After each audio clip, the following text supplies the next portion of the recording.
talk about how can you fix this problem or know how you can do that on your Airbnb app. So all you have to do, so you just click here on settings here. So when you just click on settings, it's going to take you to this list here. Then all you have to do, you just go down here. So then you click here on apps. Then you come to apps list here, and here you're looking for Airbnb app. Just click on it, or you click here on search.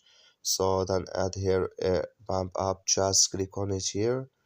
So then it's going to take you to this list. Just click here on for stop. Then you click here on OK. So then you go down, just click here on storage. Come to storage list, just click here on clear cache. Then all you have to do, so you just turn off your Wi-Fi and turn on it, then it's going to work with you. That's all you have to do. Thank you for watching. Don't forget to support us by liking, subscribing.